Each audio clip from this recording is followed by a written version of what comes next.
Salut les amis, maa ngi leen di ziar bu wér di leen jaajëfal encore une fois mais nag dama gis benn publication boo xamante ni neex na torop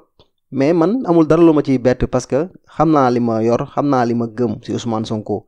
du nit moom mooy wax loo xamante ni nii dina changer sama position ci moom xaaruma woon leneen lu dul lii en fait pour dire vrai parce que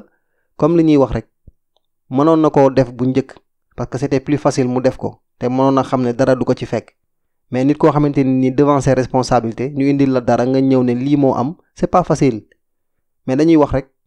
être patriote c'est pas seulement nga bokk Pastef être patriote c'est pas seulement nga bokk Yewwi Askan Wi ou quoi que ce soit mais être patriote c'est juste que nga xam ne yow sa liggéey daf la tënk sa liggéey si nga mën a teddee sa liggéey si nga mën a tekkee sa liggéey si ngay mën a di sauver ay nit parce que tamit quoi qu'on puisse dire boo demee ba ne da nga nekk docteur ak lu mu mënti doon da nga def serment que ne tu vas servir ton pays dignement ak corps bi nga nekk donc du coup dañ koy gën a féliciter parce que tamit yombul parce que nga am benn ñoo xamante ni nii ñoo yor nguur ñoo yor doole di xeex ak yow te yow wóor na la yow kenn kese nga te mën nga ci ñàkk lépp loo xamante ni amoon nga ko tu as su résister sa kàddu démb doon sa kàddu tey donc c'est une personne boo xamante ni une personne honnête mais comme li ñuy wax rek. foo daan dem muy taw fu daan tepp fu daan taw boo demee fekk fa tepp-tepp fu ndox daan am boo demee fekk fa tepp-tepp et ça se confirme encore une fois da ngay dégg nag souvent les gens ils disent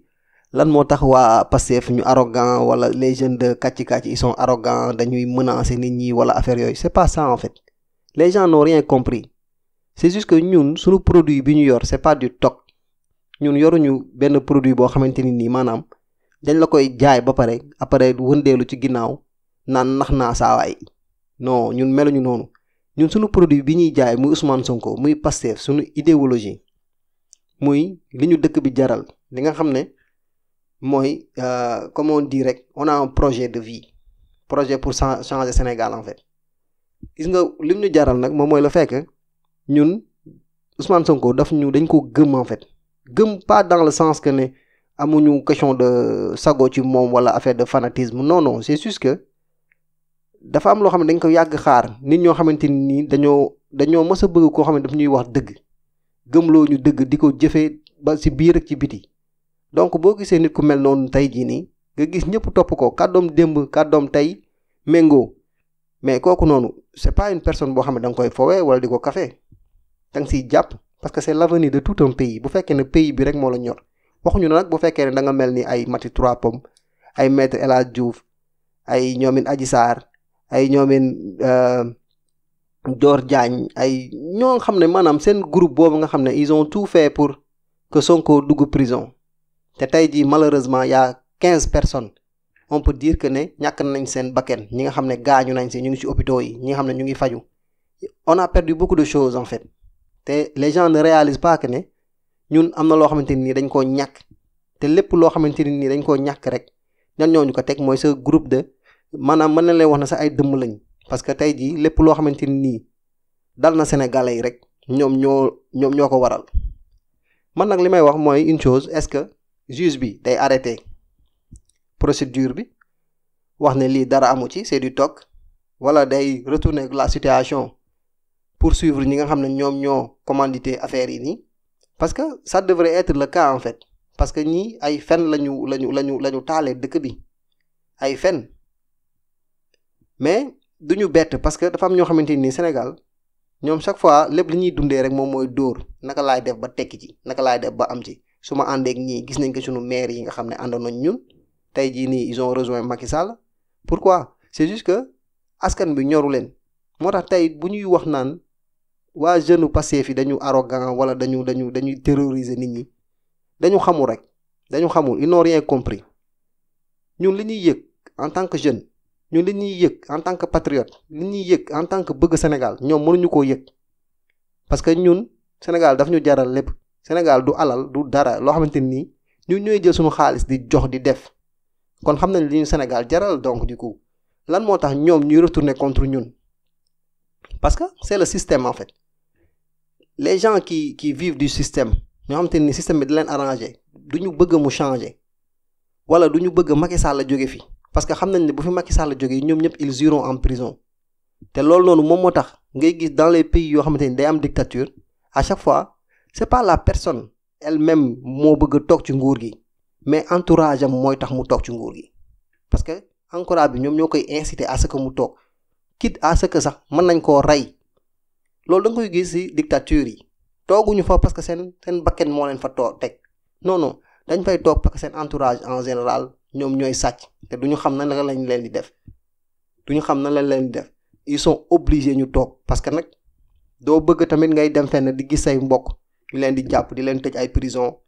di leen malmener du neex ci xol donc du coup tu es obligé de rester mais ñoom du ñu bëgg a toog parce que toog boobu noonu arrangé wu leen parce que tey jii muy Macky Sall la lu muy jéem a def nii yëpp ñëpp xam nañ ne pour troisième mandat lay wut mais si toutefois que ne bu ñu bëggee wax rek ne ñun Pastef li nga xam ne ñun moom la ñu gëm muy Ousmane Sonko ak projet Pastef bi c'est juste que dañu xam li ñu yor on sait vraiment sunu produit bi ñu yor ne sunu produit c'est un produit très courtisé en fait loo xamante ni dëkk yëpp bëggoon nañ ko am mënuñu koo am jeunesse bi ñu am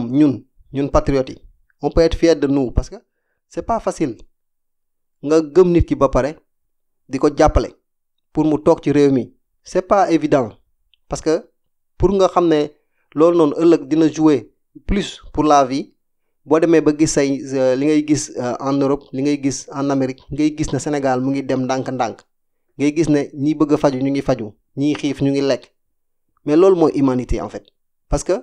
nekk Pastef c'est être un humain en fait tu as plein d'humanité loo xamante ni nekkul ci kenn moo tax rek la plupart du temps les gens mënuñu gëm loolu parce que nit bu soxoree mënul bëgg koo xamante ni nii dafa yaatu dañ naan lan sax yow da nga ñàkk fayda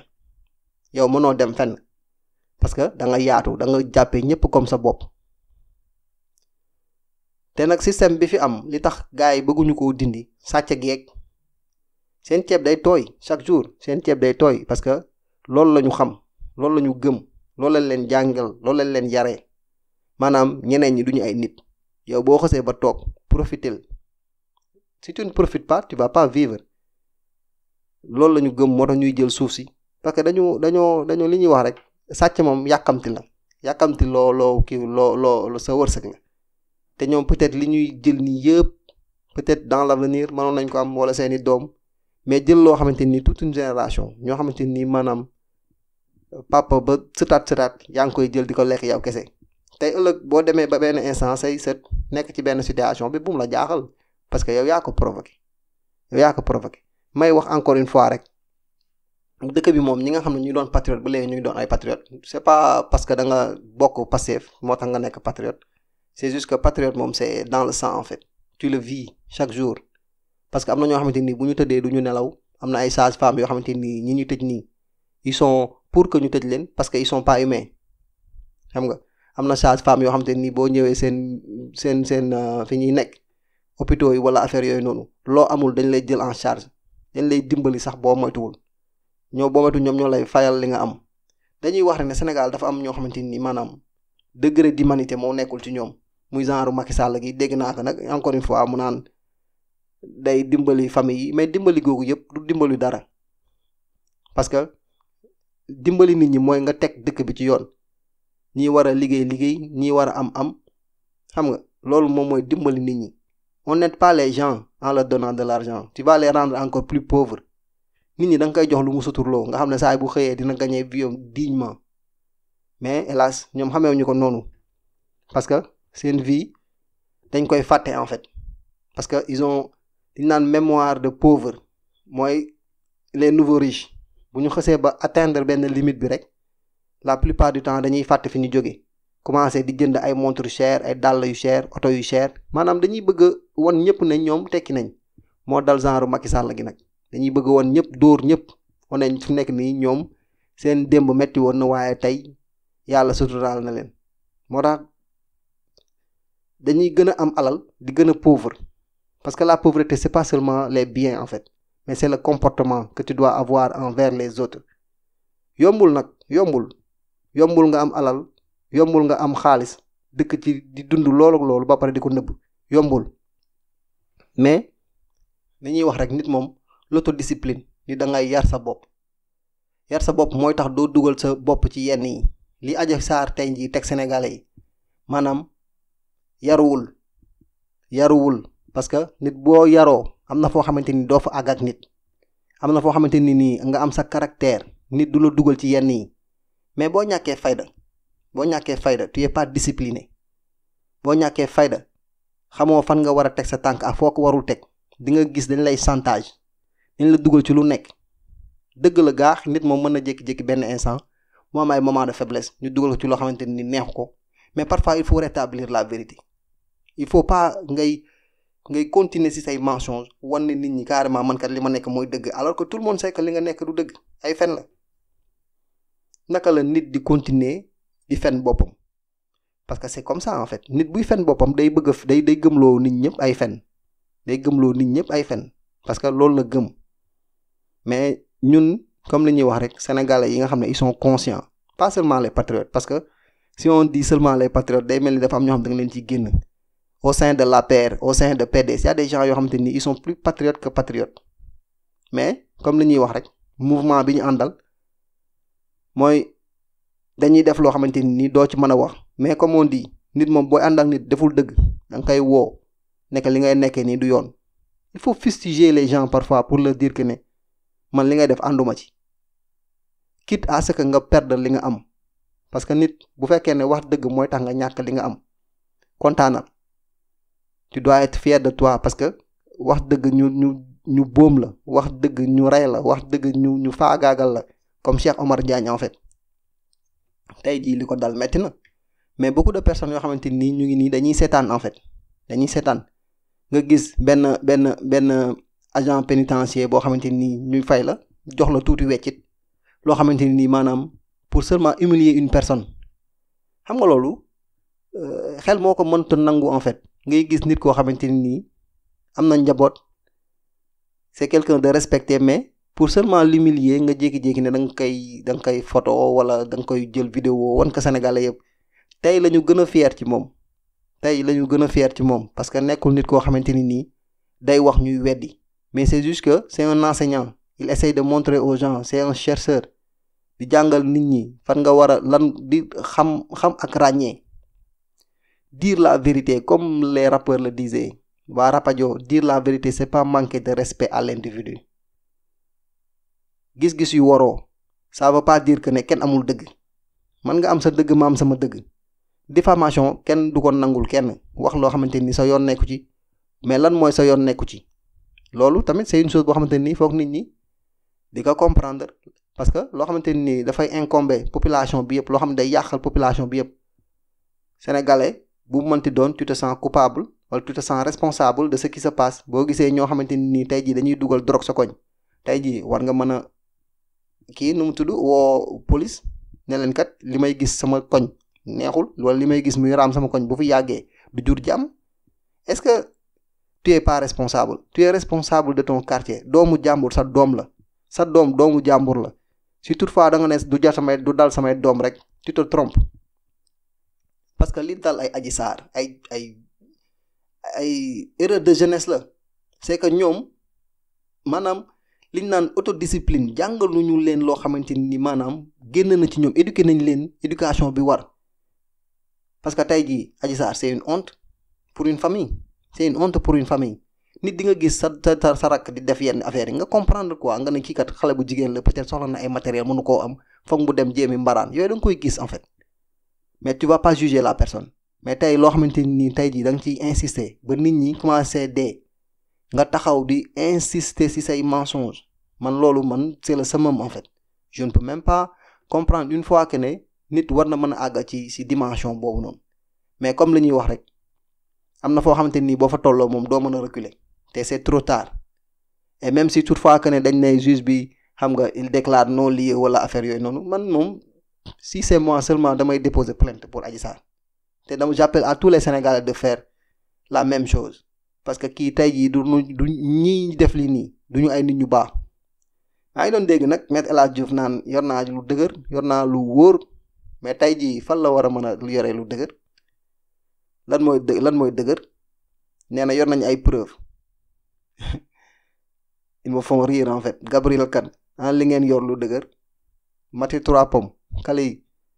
ana li ngeen yor loo xamante ni nii maanaam ça peut constituer un élément de preuve yéen la preuve matérielle boo xamante ni nii gars yi indi nañ ko moom mooy y a pas de viol jigéen gi ngeen di défendre moom xam na góor bu yàgg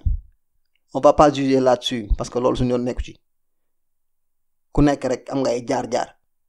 mais dañuy wax rek ne nit du fen parce que fen moo nekk loo xamante ni mën nga koo def tey suba da lay rattraper moo tax wax dëgg rek moo wóor fa fu ñu mënti toog tu seras fier de toi parce que da ngay xam ne yow kat tey jii ak lu la nit mënti waxal mën na la waxal lu nekk mais du la mës a wax fenkat nga wax la ne dangaa dëggu moo gën ñu la yow fenkat nga wala kii dafa jub wala kii il est direct moo gën ñu la laan xoolal kii day jàdd wala kii day ut ay porox ndoll wala affaire yooyu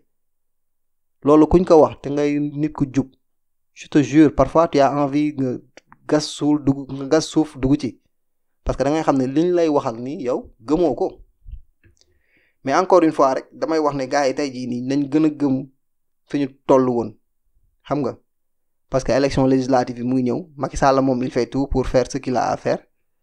donc la seule chose qui importe moom mooy naka la ñuy def ba jël assemblée bi man moom je me dis chaque fois ñi nga xam ne ñooy sama entourage dinaa leen fexe di convaincre parce que xam naa ne Pastef mooy bu baax bi xam naa ne Yewwi Askan bi mooy bu baax bi comme on dit en fait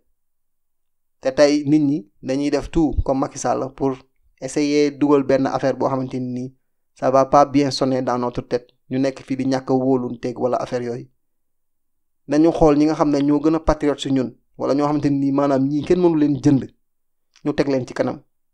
c'est pas la peine ñu nekk fii di choisir di nekk di def ay kii parce que fii ku nekk xam nga ki la gën ku nekk xam nga ki la mën ça veut pas dire que ne daf la gën a jub wala déet mais dafa am ñoo xamante ni maanaam mosoo leen dégg ci yenn affaires yi te par conviction la ñuy demee donc ñooñu noonu nañu def tout pour jiital leen naka lañ leen di jiitalee comité des sages bi ñoom nekk nañ ci benn logique peut-être erreur yi ñu defoon ci casting bi nga xam ne moo nekkoon ci local yi peut-être dootuñ ko defaat mais tey jii nit dafa lëndëm nit mën na la nëbb boppam pour un certain temps mais pas pour tout le temps la preuve rek gis nga leen ñoom fu mu nekk ni ñu ngi bàbbeeku di dem ci Macky Sall pour wane seen bopp may wax encore une fois rek ñun moom am nañ lu ñu gëm te tey jii nii je suis fier encore une fois fier de certaines personnes yoo xamante ni ils se disent patriotes que muy docteur bi nga xam ne Gaye la sant Alfousseyni Gaye je pense on peut le féliciter en fait parce que on a besoin de ces genres de personnes capitaine Touré on peut le féliciter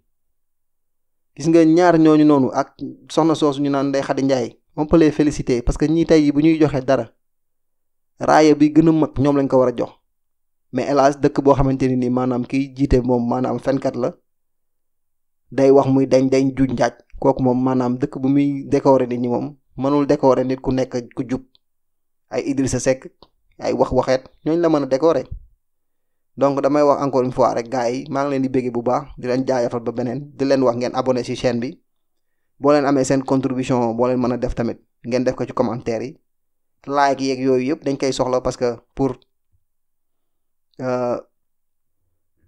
référencement yi YouTube affaire yooyu noonu mais du coup on vous remercie beaucoup parce que gis nañ ñi ngeen ñuy supporter xam nga mais